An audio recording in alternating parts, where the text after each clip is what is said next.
to the presentation. Thank you, Stuart. Well, thanks. Now I've got to figure out. Oh, yeah.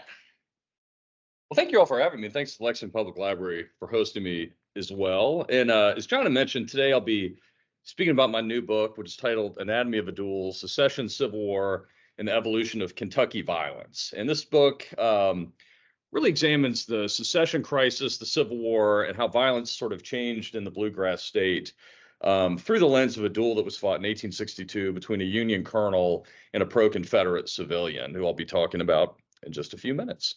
So on May 6th, 1862, there was a Union colonel named Leonidas Metcalf, who's pictured here on your right side of the screen, and he was leaving a hotel in Maysville, Kentucky, after giving a speech at a political meeting.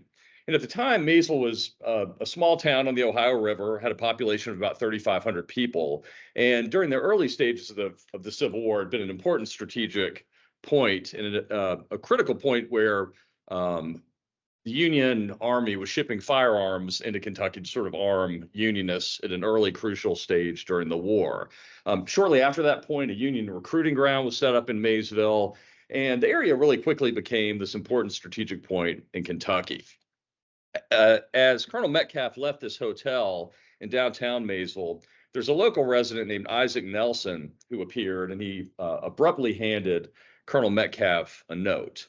It read, "Sir, having done me a great wrong, under circumstances accompanying indignity with outrage, you cannot refuse that which is the object of this note to demand, the satisfaction due from one gentleman to another. My friend, Mr. Isaac Nelson," who'd handed the note over, "is authorized to arrange the terms of our meeting." And it was signed very respectfully, W.T. Casto. Now, Metcalf didn't recognize the name of William T. Casto, who's also pictured here, but soon he'd remember Casto for the rest of his life, because just a few days later, these two men fought a duel outside of Maysville along the Ohio River using Colt revolving rifles while standing just 60 yards apart. So how did this duel come about? And so why, when the Civil War was raging, did these two men, one a Union colonel and the other a pro-Confederate civilian, why did they sort of fight their own battle on this dueling ground? And the answer really lies in Union wartime arrests of secessionist civilians. At the time, in September of 1861, or in September of 61, the Union really began working to consolidate their power in Kentucky. And one way they did this was by arresting pro-Confederate civilians across the state. And so in addition to arresting newspaper editors, telegraph operators, and sort of more middling politicians, Union authorities also worked to kind of quell secessionist sympathies in the bluegrass state by seizing residents who were deemed to be pro-Confederate and then shipping them off to northern prisons. And in most instances, you sort of think of these arrests as kind of a Civil War era scared straight program, or kind of like shock probation. Those would be sort of the modern terms that we'd use today. These authorities arrested the men to essentially terrify them into compliance, and sort of, trying to sort of scare the pro-Confederate out of them by locking them away in an out-of-state prison. And a lot of these men were sent to places like Camp Chase in Ohio, Fort Warren in Boston Harbor, or Fort Lafayette in New York Harbor, which is pictured here. Again, it's sort of start as a dank fortification, and they would imprison these men for several months at these places. Now, Union authorities, when they would arrest these men, they really had no intention of keeping them. They would typically hold them for several months. It was kind of like shock probation. They'd keep them in miserable conditions in these sort of, small cells with only, straw to sleep on, really poor food, moisture seeping through the walls. And then these men were offered their freedom if they took a Union oath of allegiance, which many of them ended up doing, and then they would get released. And so while in September of 1861, Union authorities tended to snag sort of these more people you've never heard of, basically. They had their eyes on kind of more prominent people. They really wanted in Kentucky to bag a man of prominence to sort of show Confederates, that we can sort of reach out and grab anyone. And one of the men who fell into their grasp was James B. Clay. Some of you may know him since he was from here in Lexington, who was the son of Henry Clay, known as the Great Compromiser. And James B. Clay, he'd been an attorney, he was a businessman, he'd worked at a counting house in Boston at one point. And by the time the Civil War rolled around, he was running, what is Ashland, the Henry Clay estate, and kind of managing his father's farm and keeping that going. I mean, Clay had died by that point, but James Clay was keeping that farm here in Lexington going. He was arrested while traveling in eastern Kentucky, heading southward, sort of toward Virginia, with a number of other probably men who were pro-Confederates, and it was deemed that they were heading off toward Confederate lines. Clay was armed with a couple of pistols and a Bowie knife. Other men had shotguns and rifles, and they seized Clay. And Union authorities realized, we finally nabbed a man of prominence. This is the son of the great compromiser Henry Clay, who's this national political figure. And they figured, if they could arrest Clay, send him off to a prison, that it would really quell secessionist sympathies across Kentucky, that pro-Confederate Kentuckians would say, okay, if they can grab someone as prominent as Henry Clay, what can they do to me? And so it sort of, again, scared people straight. They actually brought Clay through the streets of Lexington, bound in chains. They took him to Camp Dick Robinson, which was a Union recruiting ground in Garrett County, Kentucky. They roughed him up a little bit. Then they took him to Louisville, where they were hoping to sort of spirit him across the Ohio River pretty quickly and then send him to a place like Camp Chase or Fort Lafayette. But instead, a judge there issued a writ of habeas corpus. There was a hearing, and Clay was able to sort of bail out for $10,000. So he paid a bond of $10,000, and was able to sort of be freed. So he actually escaped the grasp of Unionists in the state, but others were not so lucky. In Louisville, for example, several men were arrested, including former Governor Charles Moorhead, who'd been a governor in the 1850s. And so he was another sort of high-profile man who was seized. Union authorities sort of had learned their lesson from James Clay. So instead, they took Governor Moorhead across the Ohio River quickly, and then he ended up being imprisoned in Fort Warren and Boston Harbor eventually. In Louisville, they also captured a man named Reuben Durrett, who was a prominent Confederate newspaper editor. And Durrett, he too was locked away with Governor Moorhead and others. And Union Colonel Leonidas Metcalf, who ultimately dueled William Casto, took part in these arrests. And this is how the duel ended up unfolding. Now, on October 2nd, 1861, Union General Bull Nelson, who's pictured here, ordered Metcalf to arrest 7 Maysville secessionists, including William T. Casto. And Bull Nelson was sort of well known during the Civil War. He stood some, 6'4", 6'5", was a hulking 300 pounds, had a very irascible temper, and that's how he got the nickname Bull. He had started Camp Dick Robinson in Garrett County, and then was sent to his hometown of Maysville to start a Union recruiting camp, which he did. It was called Camp Kenton, named after the early Kentucky pioneer Simon Kenton. Now, Nelson ordered Metcalf and Union troops to arrest these 7 secessionists, because what he wanted to do was sort of clear his lines of pro-Confederates before he began a military campaign in eastern Kentucky, heading down into the Big Sandy Valley. So he ordered these men. He didn't want Confederates operating behind his lines when he moved down into eastern Kentucky. So he ordered Casto and others to be arrested. So why Casto?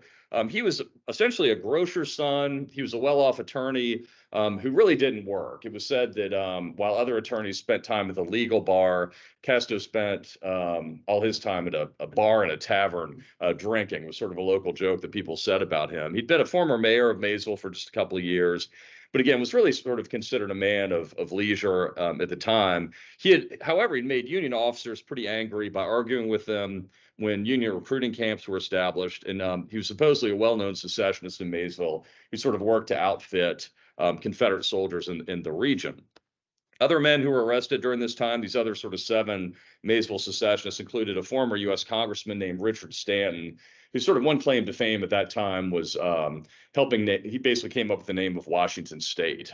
He had made the argument to name it after the first president, and that's sort of what he's known for. There are other prominent attorneys and businessmen who were arrested in Maysville at the time. And Union Colonel Leonidas Metcalf had led these troops under Bull Nelson's order and arrested these 7 Maysville secessionists. And all of these Maysville men were eventually imprisoned at Fort Warren in Boston Harbor, or Fort Lafayette in New York Harbor. And again, Union authorities had no intention of keeping any of them. They just wanted to sort of imprison them for a few months, scare them straight, and make them take the Union oath of allegiance so they'd never support the Confederacy again, and then essentially send them home with their tails between their legs. Now, after sitting in these dank prison cells for several months, most of the Maysville men ended up taking the Union loyalty oath and were released. But Casto, however, who's sort of staring grimly from the screen at you, he refused to take the oath. So while his other sort of Maysville residents were sent home, Casto instead sort of stayed in prison and refused to take the oath because he claimed that his constitutional rights had been violated,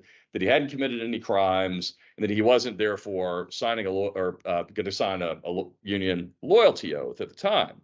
Instead, he sat in jail sort of brooding, kind of ruminating about revenge. He got more and more upset as time went by, and then ended up wanting to take revenge. And his refusal to take the oath ultimately frustrated Union authorities. After sort of trying to negotiate with him for a while, when it became clear he wasn't going to take the oath, they essentially kicked him out of prison without having to take it. So he kind of stood his ground and won this one argument.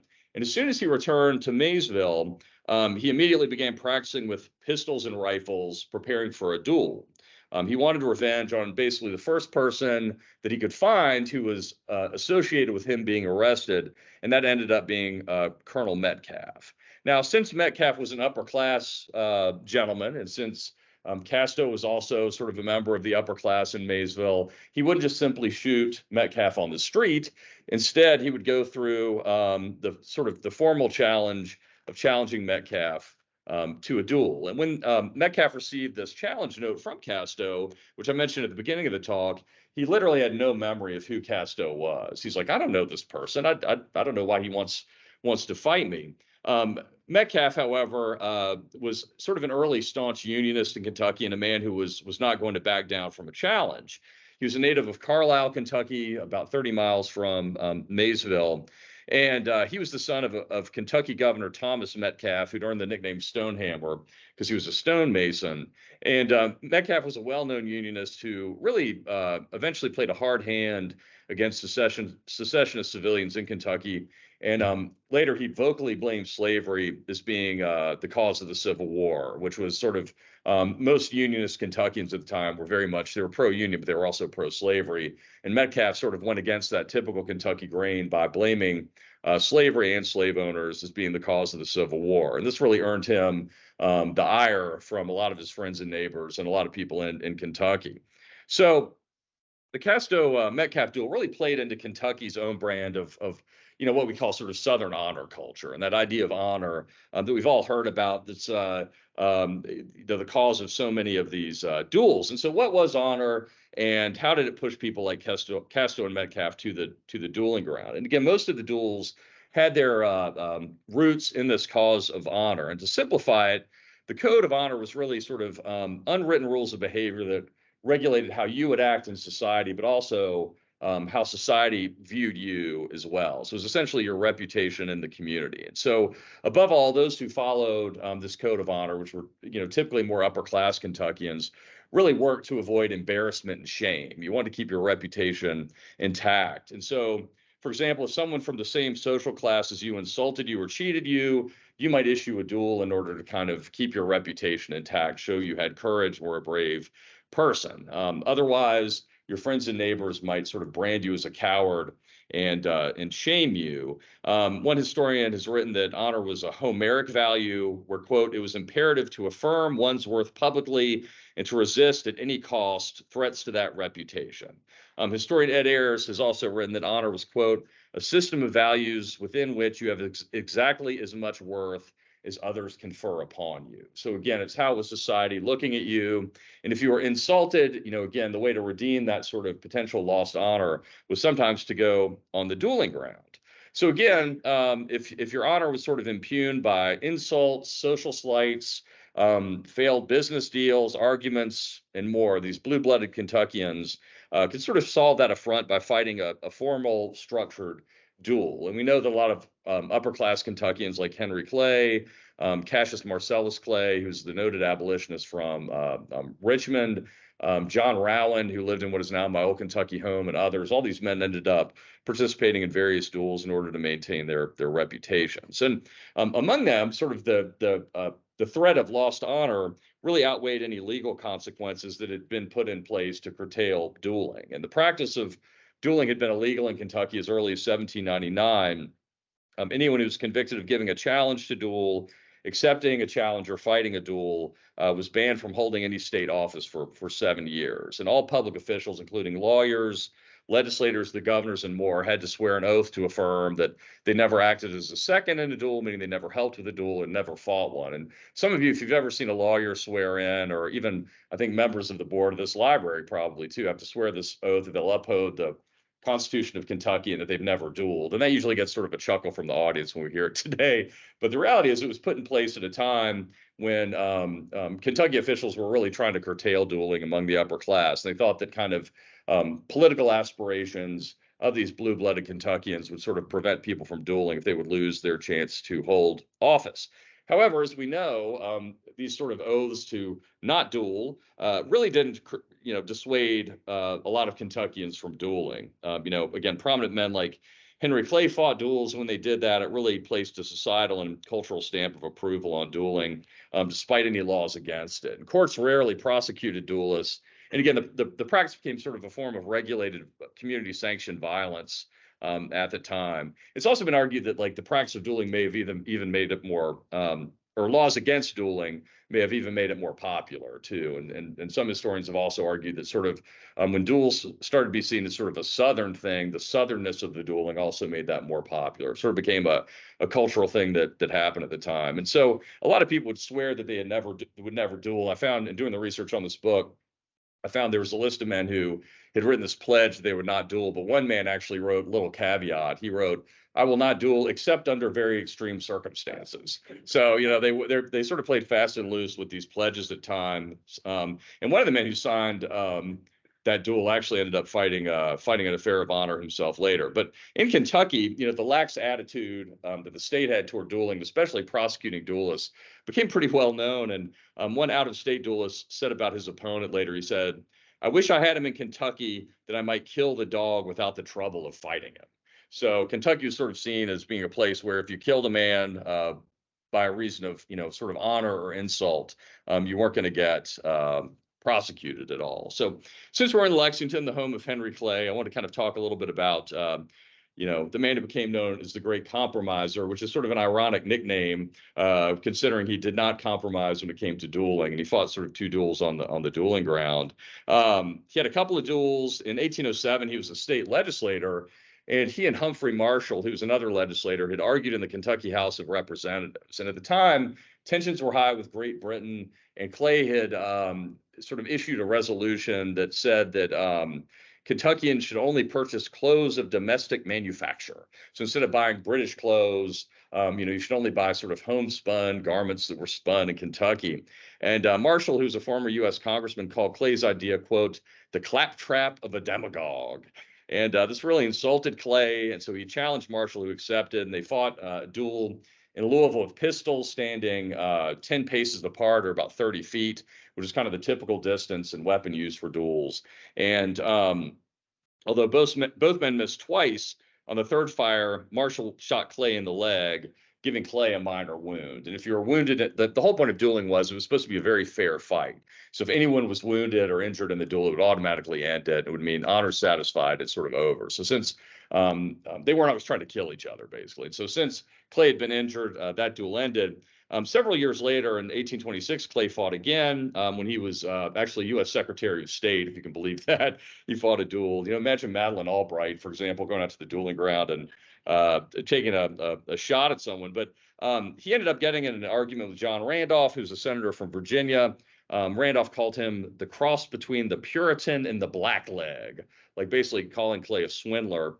Clay, again, challenged Randolph for this insult, and they met outside of Washington, D.C., again, using pistols at 30 feet. Both men missed on the first volley, and on the second shot, Clay missed and was sort of just then standing there waiting to get shot. But Randolph just fired into the air, and this was a gesture that really impressed Clay, and the two men ended up reconciling. And I think the story is, I hope I'm not misquoting it, but on that first fire, that Clay's shot actually went through Randolph's coat and put a bullet hole through it. And so when they shook hands, when the duel was over, Randolph said, "Well, Mr. Clay, it looks like you owe me a new coat." And Clay said something like, "Well, I'm just glad that the duel is, I'm glad that the debt is not much greater." Essentially saying, "I'm glad I just shot your coat and didn't shoot you down here on the dueling ground." So here in Lexington, though, there was actually a very noted Kentucky dueling ground. Some of you may know this story, but where the horse park is now, that was at the time the farm of James K. Duke. And I think when you're on the interstate heading northward, you can still see the Duke house, sort of a white house that's right off. I think if you're heading north, it's on the right, correct? But that's James K. Duke lived there. If you've seen an old White House heading north, as soon as you cross the Fayette County, Scott County line, you'll see it. And that became this noted dueling ground because it was located on the county line. And so if you fought a duel on a county line, it'd be hard for prosecutors to determine the prosecutorial jurisdiction. So a lot of times prosecutors who didn't want to prosecute duels most of the time anyway would say, "Hey, Fayette County, this was fought, in your county. Us in Scott County are not going to prosecute it." So it was just, that's one reason they fought on these county lines. And at the James K. Duke farm, there were at least 5 duels that were fought there. There was one, the Dudley Richardson duel. There were 2 doctors who had an argument over a post-mortem examination or an autopsy, and then fought a duel, if you can believe that, as an odd reason for a duel. But one of the doctors shot the other in an artery in his leg, and then sort of stepped in to stop the bleeding and save the man's life. So, one of the crazier stories from Lexington history. Also on that dueling ground in 1852, 2 Transylvania University students had a duel using shotguns loaded with slugs at 40 yards. And at the first fire, one student blew the head off of the other one. And so even these younger students who have this, sort of ideals of honor, and this is how a man should behave, unfortunately, ended up killing each other at that time. And by the time the Civil War rolled around, the idea of 2 men fighting a formal duel became somewhat ludicrous and became kind of a foreign concept to a lot of Kentuckians. So, for example, a month before Metcalf and Casto dueled in April of 1862, more than 23,000 men were killed and wounded at the Battle of Shiloh in Tennessee. And so, to give you some context, we have all these thousands of men killing each other on the battlefield. The idea of 2 men during the Civil War fighting this formal, duel that was supposed to be dispassionate became pretty crazy to most, absurd to most Kentuckians. Again, at a time of war, why were these men fighting? But again, for one who's a secessionist civilian, the other a pro-Union colonel, they really turned the dueling ground into their own personal battlefield. So Casto believed that his honor had been impugned. He'd been shamed when he was arrested and sent off to northern prisons without trial. To cleanse that honor, he challenged Metcalf to the duel. Metcalf accepted because he later said, "I did not want to be browbeaten." He was worried that if he turned this duel down, that other challenges would come. And as a prominent Unionist in the area, that other pro-Confederate Kentuckians would try to shame him or kill him on the dueling grounds. He said, "I'm going to settle this once and for all. I don't know this guy. I don't remember him, but he's challenged me. I'm still going to fight this duel." So even though the idea of fighting a duel during the Civil War, again, thousands of men dying on battlefields, was pretty absurd, there were other duels that were fought between soldiers during the Civil War. And this is Brigadier General George Earl Maney.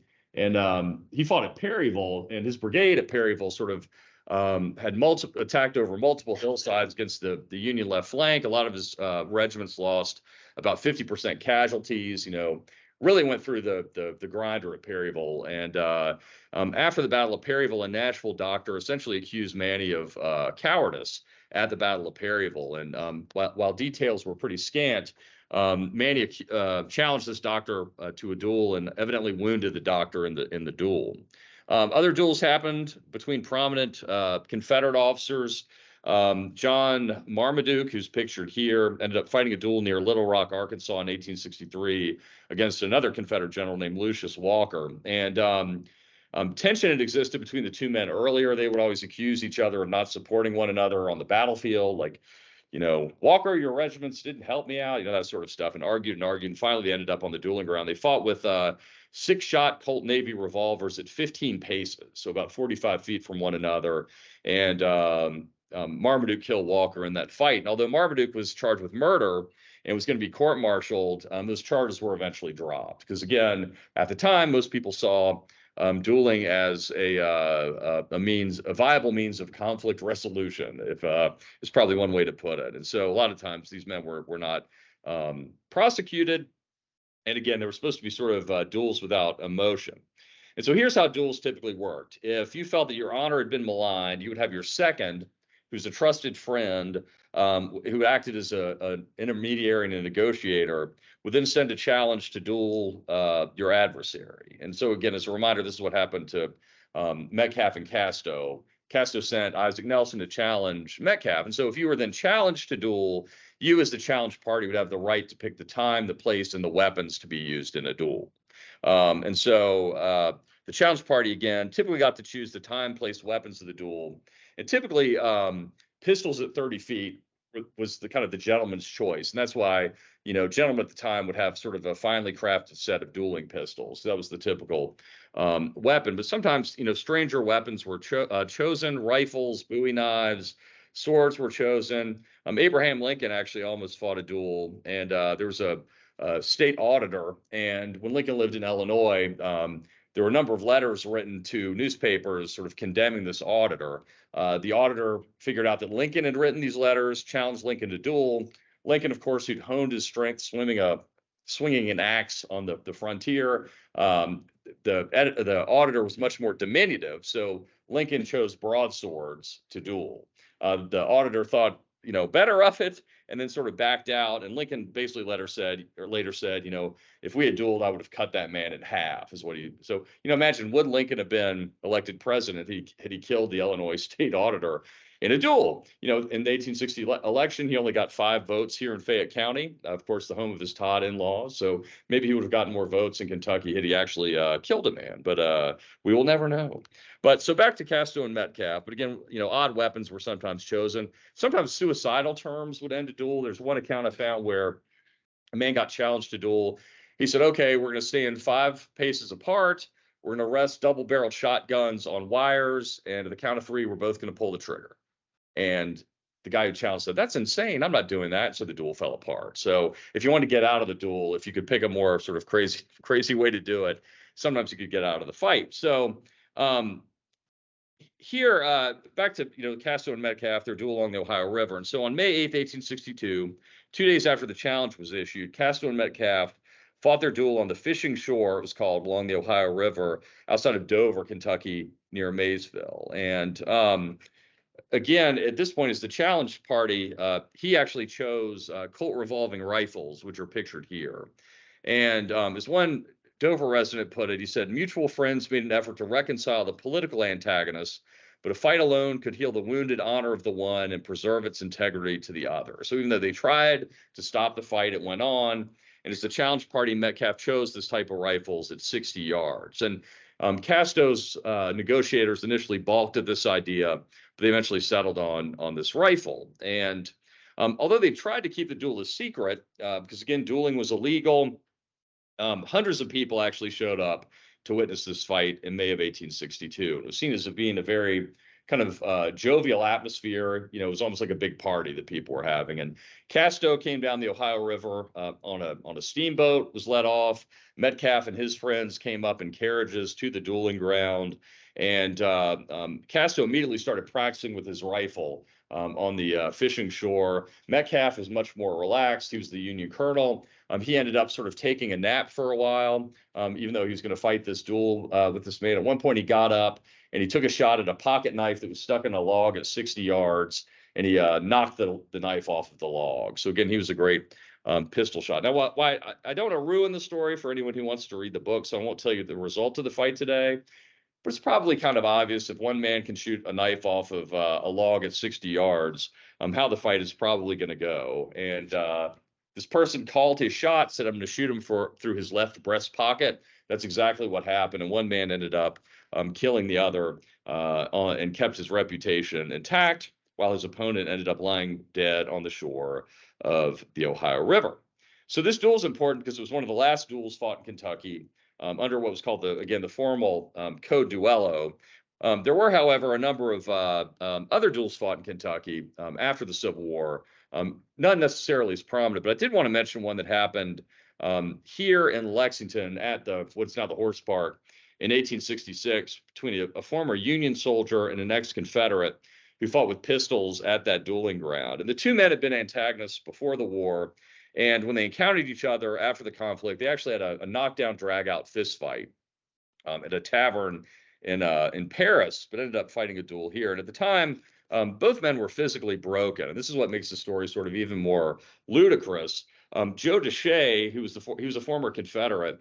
He'd been wounded multiple times in the Civil War, including getting clipped in the head by a cannonball at the Battle of Stones River in Murfreesboro, Tennessee. They thought he was dead. They dragged him to the back for burial, and then he sat up in the wagon. They realized that he wasn't dead. And he was wounded several more times, including a terrible arm wound at the Battle of Chickamauga that's pictured here. And it was said that his left arm was badly shattered and sort of hung almost lifeless. And that he got hit in the arm and got shattered again at the Battle of at Dallas, Georgia, late in the war. His opponent, who's a Union sergeant during the Civil War, hadn't fared much better. He was also severely wounded at the Battle of Chickamauga, where his right leg was badly fractured. So you have two men who had been schoolboy antagonists, it was said, ran into each other at this tavern, had a fist fight. Deshay picked up a chair, cracked it over Kimbrough's head when they were, and again, wounded veteran with a bad arm, another wounded veteran with a bad leg, have this fight. But they ended up issuing a challenge to duel. After the bar fight, Kimbrough, the Union guy, challenged Deshay, the former Confederate. And as the challenge party, Deshay chose the weapons, pistols at 30 feet. And when they fought, they actually used a pair of dueling pistols that had been owned by Henry Clay, which were English, were made in Sheffield, England. And Deshay and Kimbrough, again, they fought on the James K. Duke farm, and they missed at the first fire. They reloaded and shot again, and Kimbrough's second shot went through Deshay's coat pocket, but Deshay was much more accurate, and he ended up shooting Kimbrough through the hips. So you have this poor Union sergeant, this Union veteran who already had a shattered leg, then gets shot through both hips, essentially. Nearly died, but he ended up recovered, but he spent the rest of his life living in Union veteran homes, essentially unable to walk for most of the time.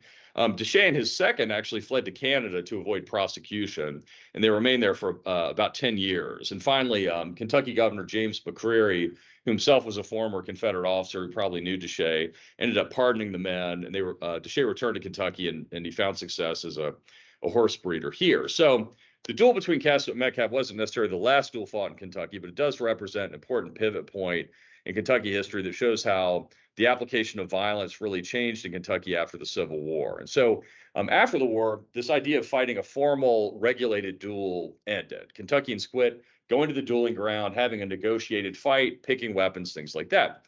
Instead, among upper class Kentuckians, as firearms were extremely prevalent after the Civil War, you could buy guns everywhere because there were just so many guns after the war.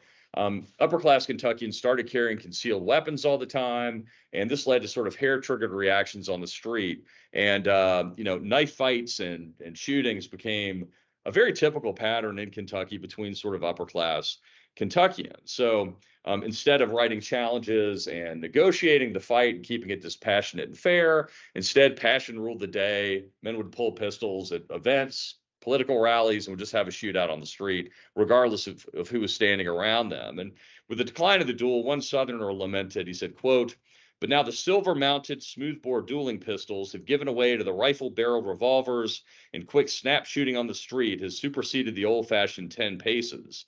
The formality of a challenge is now out of fashion, and the hip pocket pistol is now inserted in every man's trousers. Both methods are barbarous, but I'm inclined to think that the old-time method was the least so, as it gave one time to make his will and hope for an apology." So there were some people who were fans of the dueling. And so, in fact, it was staggering how many shootouts took place between well-heeled, prominent Kentuckians in the decades after the Civil War. And this is one reason the state's reputation began to plummet. We were once known as the erudite home of Henry Clay, where, John J. Crittenden, Henry Clay, these other national politicians of note, ran for president multiple times.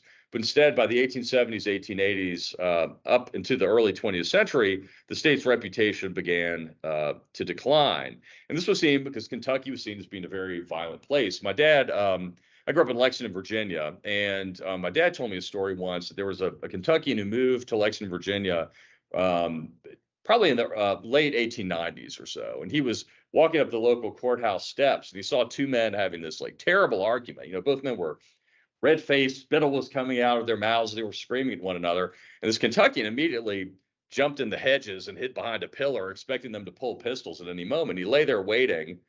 No gunfire happened, and then he sort of peeks up, and the two men were shaking hands. And he was shocked. He said, if this were in Kentucky, they immediately would have pulled pistols and killed each other. And so that's how the state was at that time. Here in Lexington, you know, there are unfortunately several examples of this type of violence that I'll touch on just really quickly.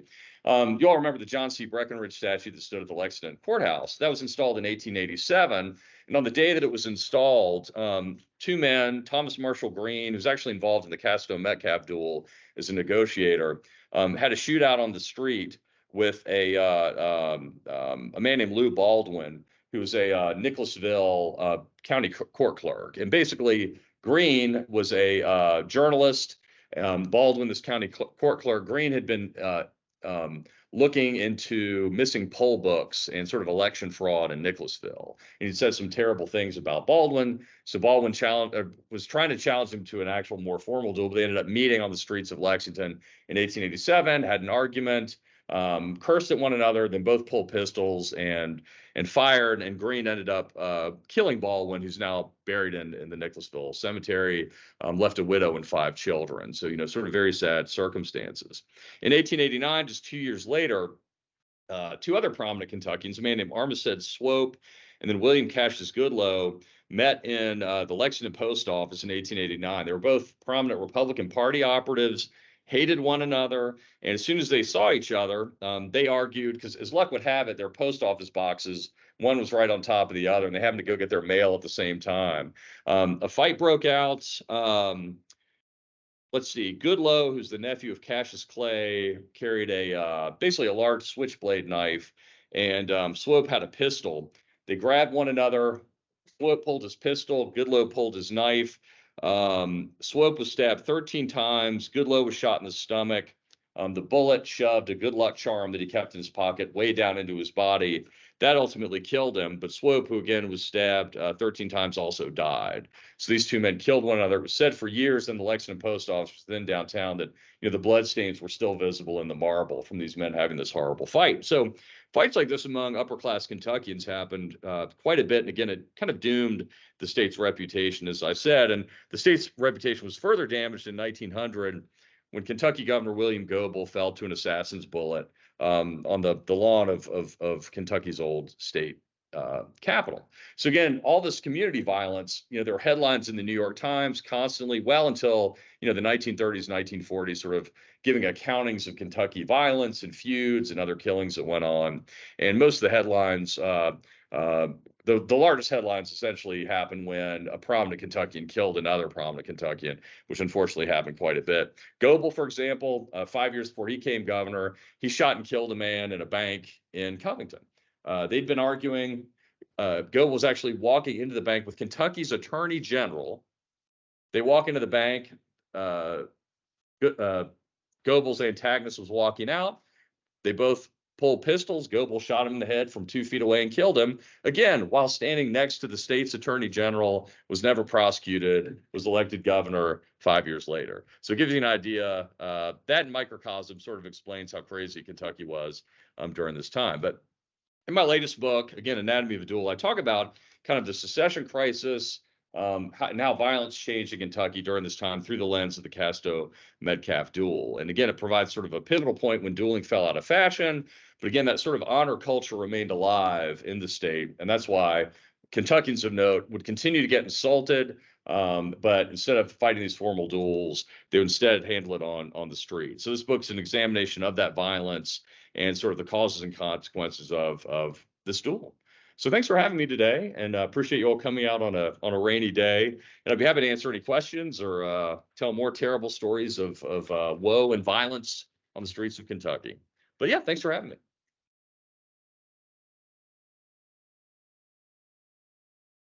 Any questions at all? Or?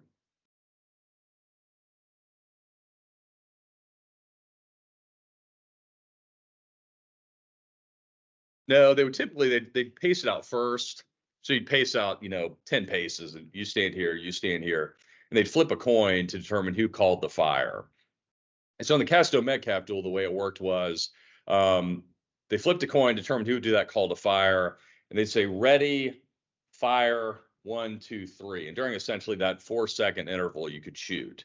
But as soon as the count ended, you had to stop shooting. So it wasn't like you shot at me, you missed. I didn't have 2 minutes to basically sit there and line up the shot. You still had to fire within that time frame. So it wasn't that kind of Bugs Bunny, like in the early cartoons, they stand back to back, walk, then turn quickly. But the formal duel did sort of evolve into that kind of Western duel that we think about with the quick draw, because dueling was going on out west. And one thing I talk about in the book is how Kentuckians ended up exporting their own brand of honor culture to other states. So a ton of Kentuckians ended up fighting duels in Missouri right before the Civil War, for example. Others in California in the 1850s, like Kentuckians and other Southerners who went out there for the gold rush, would duel out there. And so again, that's how the Western duel sort of came about, and that kind of gunfight was evolved into it. But yeah, it was a much more formal, structured affair where, and the idea wasn't to kill somebody necessarily. It was just to sort of satisfy honor, whatever that meant.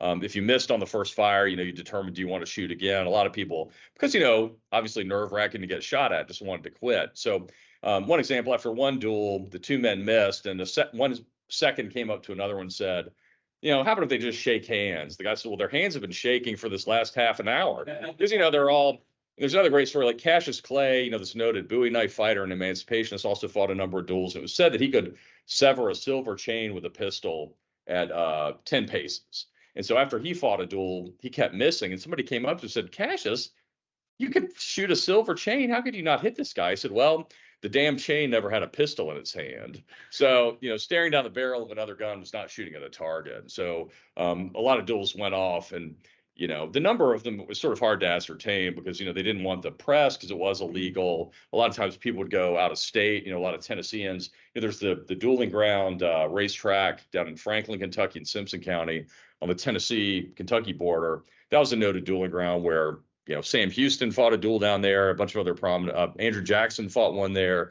And that's so there couldn't be, Kentuckians wouldn't prosecute it because it was fought in or Tennessee couldn't prosecute because these Tennesseans were fighting in Kentucky. And that's why a lot of these guys fought elsewhere. But dueling came from. Yeah, originally European, and then, a lot of Virginians and North Carolinians brought it over into Kentucky eventually.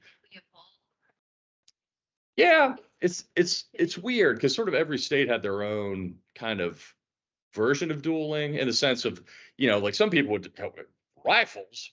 I can't believe you're using rifles for the old pistols or the weapon of the gentleman, that sort of stuff. But again, Mississippi, there were a lot of Bowie knife duels, and New Orleans seemed to be this hotbed of the practice. And, swords were used down there, that sort of French influence sometimes. So it really, depending on where people were, like each state almost had their own kind of brand of the honor code. And there was a former governor of South Carolina named John Wilson, who actually wrote a tract about dueling and said, this is how it should be handled. He sort of put all the pressure on the seconds to try to end it. And it's like, it should be dispassionate. You must use pistols. Like he was very, much of a pistol guy for duels. But, a bizarre number of weapons were chosen. There's one story that a blacksmith was once chosen. He picked hammers.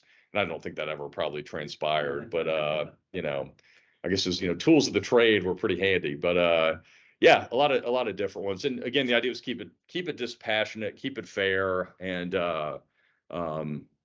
again, not necessarily to kill the opponent. But yeah, that's how it sort of evolved. And then as the nation grew, so did the practice of dueling. And there was kind of an idea of honor culture among all classes, but in upper classes. So if you were from different classes, you wouldn't duel. So if a man of a lower class insulted you, the idea was to handle the affront immediately. And so a lot of times that was with caning. You'd hit somebody over the head with a weighted cane or other things. So my fourth book is called Murder on the Ohio Belle. That also looks at honor culture. It's about essentially a murder and then vigilante justice on board a steamboat in 1856. And what happened in that story, there was a drunken Mississippian who was sort of manhandled out of the cabin by the boat's clerk. And since the Mississippian considered this man to be of a lower class, the idea was honor called for you to handle the affront immediately. Since he'd been drinking, he ended up pulling a pistol and killing the clerk immediately. However, if you're going to shoot somebody, it's a bad idea to do it on a steamboat, rolling down the Ohio River when most people didn't know how to swim at the time. So the crew ended up capturing him and basically tying him to a chair and eventually throwing him in the river and drowning him. But the twist in that story is that the Mississippian really wasn't who he said he was, even though he was a prominent planter's son. It turned out he was actually on the run from committing another horrible crime. But that's sort of an instance of, how you handle like if a lower class person. And so a lot of times they'd horsewhip a lower class person. The idea was to sort of equate that person from a lower class with, an enslaved person. Like, I'm so much better than you. I'm whipping you to treat you like a slave for insulting me. So there are all these weird kind of stages of honor, and it's nuts and sort of hard to wrap your arms around. But yeah, long answer to a short question. Yes, dueling came from Europe. So, there are a couple of stories. I'm not sure if they're apocryphal or not, but like mainly New Orleans, there's some tales of, Madam so-and-so, they fought with pistols and that kind of thing. So I think there probably were a few, but it just wasn't really done. In Kentucky, I have not found any at all. But again, there are a couple of these New Orleans, tend to be French women and, make a big splash in the newspaper, but always hard. Like with the newspaper accounts, it's always hard to sort of, determine how accurate it is. But I would say at least a couple of times there were. Yes, sir. You get summoned for jury duty in Kentucky, you have to swear. Yeah, that oath still. Yeah. So I need to challenge somebody who'll get me out of jury duty. I never thought about that. The wheels are turning now. I wonder what the judge would say. I've actually, I fought a duel in Virginia in 1987. And yeah, interesting. But yeah, that oath is still, and the Kentucky Historical Society, like our board members, swear. It always gets a big laugh. And but again, it was very serious. They were trying to end the practice. But a lot of these politicians, again, like Clay, who swore they wouldn't duel. But a lot of guys lost their law licenses, like Thomas Marshall Green, who I mentioned, who during the Breckinridge statue, again, shot and killed a guy during that Breckinridge statue dedication. He had been an attorney, had lost his law license. There was a Frankfurt newspaper editor he was going to duel. The duel never transpired, but since he was going to duel, he actually lost his law license and never really practiced again. Became a noted author and newspaper editor. But editors always got, like, of the people who ended up dueling, it was sort of soldiers dueled a lot, as you can imagine. Like a lot of Kentuckians who fought in the Mexican War down in Mexico ended up fighting duels. Lawyers fought a lot, as you can imagine. I say that being married to one, and then also newspaper editors, because and they're writing people. They're talking about what politicians are doing. Politician gets insulted. He shows up and issues a challenge, and but there are a lot of also accounts of newspaper editors dueling one another and killing each other too. So, including in Lexington, there was a duel where one editor, a Wycliffe, killed an editor. I mean, Wycliffe Trotter duel, and then so Wycliffe killed an editor. Trotter then became the new editor, and then Trotter ended up fighting a duel because the other editor had been killed, and I think ended up, I forgot to be killed, but anyway, that was. So yeah, here in Lexington there were editors who dueled. Yes. Right. I don't know. It's just always sort of fascinated me in a lot of ways, and working at Perryville, always, being a lifelong Civil War enthusiast too, like finding out this was still going on during the Civil War is what kind of hooked me to this one particular duel. And as I dug into it, I realized, okay, this is this important pivot point in Kentucky history where, people essentially put the dueling pistols aside, and lost that formality and then began, fighting these street fights. And so that's what became fascinating for me, is like, what was the evolution of violence in the state, and how did that affect Kentucky's reputation? Because again, we became sort of seen as a backward, violent state. And the news, I found a couple articles in the New York Times, again, it's like a day's accounting of violence in Kentucky. Is essentially a bulleted list of, bushwhackings and feuds and murders on the street. It goes on and on and on and on. And that continued up until, the 20th century. And concealed weapons were always sort of a problem too. And I'm working on a project now related to a murder in Lexington that took place in the early 1920s, because everybody was carrying concealed guns, and one man killed another because everybody walked around armed. And so if you had this affront, or if they'd been drinking during Prohibition, people were much more apt to pull a gun. And alcohol and concealed weapons are not a good mix. And that went on into the 30s and 40s. So yeah, it's kind of nuts. So it's just this kind of evolution of how violence changed. But always been interested in dueling, probably because of Bugs Bunny. Who knows? I don't know, but you know, watch those early cartoons. But just again, the whole concept is just so nuts, and yeah, just fascinating to me. And you know, the musical Hamilton too, you know, is also, and I was working on this before the musical. I mean, this book I've been working on for a while, but you know, that also has kind of brought dueling into the national consciousness in a lot of ways. But I would assume dueling pistols are pretty collectible.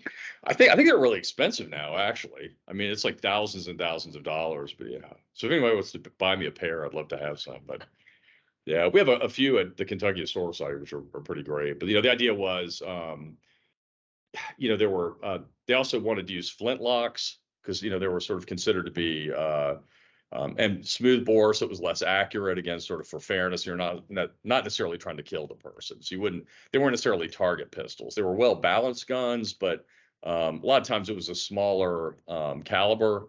You know, it wasn't always a massive bullet that was going to kill, you know, necessarily kill the opponent. You know, if Henry Clay's dueling pistols are still around. I think they are. I think Ashland may have them now. Eric Brooks is the curator there. I think they've got a pair, at least one pair down there. They do, yeah. And yeah, I mean, I think a lot of people, because people would gift them. So after Andrew Jackson, he would constantly get gifts of dueling pistols because, you know, he was seen, you know, again, he killed a man in a duel before being president. So, you know, it's like, well, what can we get President Jackson? How about dueling pistols? That makes sense. And so, you know, it became kind of also a gift too. It seemed like it's recognizing your status too. Like, as a gentleman, I'm giving you this from one gentleman to another, you know, because you need these as part of your, you know, lifestyle in a sense. Yeah. So I don't think you have dueling pistols on many like wedding registries today, you know. Yeah, got some dueling pistols for the wedding, Mom. But again, it was just it shows you know, that formality, again, the fact it was English pistols, you know, sort of harkening back to Europe and that kind of culture, and you know, oh, we're upper class because we're using finely crafted pistols to kill one another and not some, you know, some rough flintlock hewn, you know, from the backwoods. So it all became part of the like the sort of culture around dueling, you know. So it was yeah.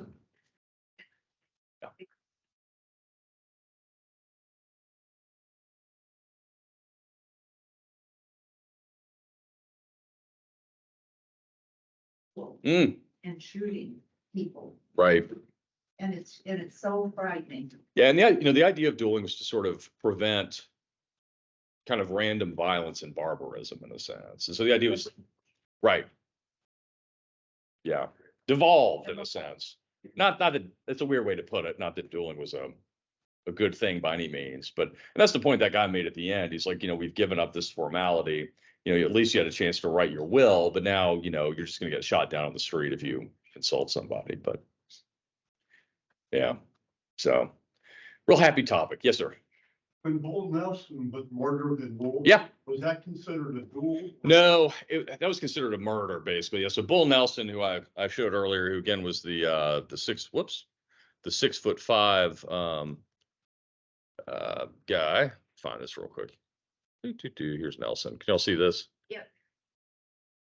See if that shows up. Yeah, there we go. So he was actually killed at the Galt House Hotel in Louisville in September of '62. Thanks. Yeah, and he was shot and killed by another Union general named Jefferson C. Davis, not related to Confederate President Jefferson Davis, but they'd had an argument. Bull Nelson was Davis's superior. They'd argued over the work that Davis was doing to sort of build fortifications in Louisville. They'd argued at the Galt House Hotel. Davis threw a crumpled hotel card in Bull Nelson's face. Nelson slapped him, called him a damn puppy. Davis went off, got a pistol, came back, shot Nelson, who then staggered upstairs and dropped dead.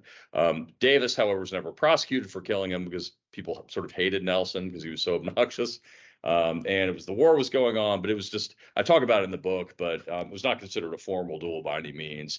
And it, you know, ended up sort of, I think, tarnishing Davis's reputation because it wasn't. Like a lot of the Kentuckians who liked Nelson, like James S. Jackson, who's killed at Perryville, William Terrell, who was killed at Perryville, who's a Virginian, saw this, you know, they actually wanted to go after Davis at one point and get him, but they were killed at Perryville, so it never happened. But yeah, that was sort of strictly murder as opposed to it being a formal duel, but it does show that sort of violence between, upper class officers that was going on during the Civil War. Yeah, The Jim Bowie duel. right, With the Bowie knife. right. Is that true? Or is that? I don't know. I'm talking about that a little bit. It's like called the sandbar fight and It's the one where they locked themselves. oh, and there's, yeah, Shuttered the windows, there was a dark one. yeah. And there's, because the Bowie knife became popular because Bowie had killed a bunch of guys on a sandbar somewhere. Oh, okay. And then, but then there are these stories, like there are also stories of duels in Mississippi of, you tie your left arms together and have a knife and just stab each other. But I mean, I think it probably happened at least once because again, there were these crazy, some people picked insane ways of, settling these affairs of honor like that. I mean, pistols at 10 paces is crazy enough, but again, you're trying to show your bravery. But typically when those things happen, like the affront was much worse and they were, like really want to kill the person as opposed to just sort of like stand on the field of honor and just kind of show that you've protected your reputation. So there are these varying degrees of, I don't say the seriousness of duel because you always ran the risk of getting killed, but the weapons, time and place, and the way the duel was sort of structured would end up kind of is a lens to see how serious they were about killing one another. And so that kind of wrapping, your arms together and then stabbing each other was a pretty serious way to go. And like if you did lock yourself in a room and that kind of thing. But yeah, so maybe, I don't know. Haven't seen much on that one. But the knife duels to me are the kind of craziest. But and there were duels too. It's like, we're going to start with rifles, 50 yards apart, exchange shots, move toward one another. And if nobody hits the other, then we're pulling knives and fighting. There's a duel like that during the Civil War where they used Colt revolving rifles. But they, instead of getting close to one another, they stayed far away and exchanged shots. And one guy shot the other in the head and killed him. So that duel ended before, the knives could come out. But crazy time, happy times. So people love me at dinner parties, just talking about all this stuff between the third and fourth course. But no, but it's, to me, this stuff's sort of fascinating. But yeah, thank you all for having me. Yeah, thank you. Appreciate it. And unfortunately, I ran out of copies of the book, so I don't have any with me today. But I ran out before Christmas. But if I think Joseph Best has copies if anybody's interested in reading it. So appreciate the time. Thank you all so much.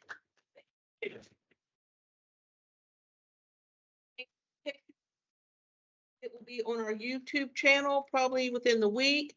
Stuart is also being interviewed for our podcast for the Kentucky Room. Lots of good stories there. And don't forget, we have walking tours on the Kentucky Room's website as well, where it's nasty, go home and use Google Maps to walk Lexington. Thank you, everybody.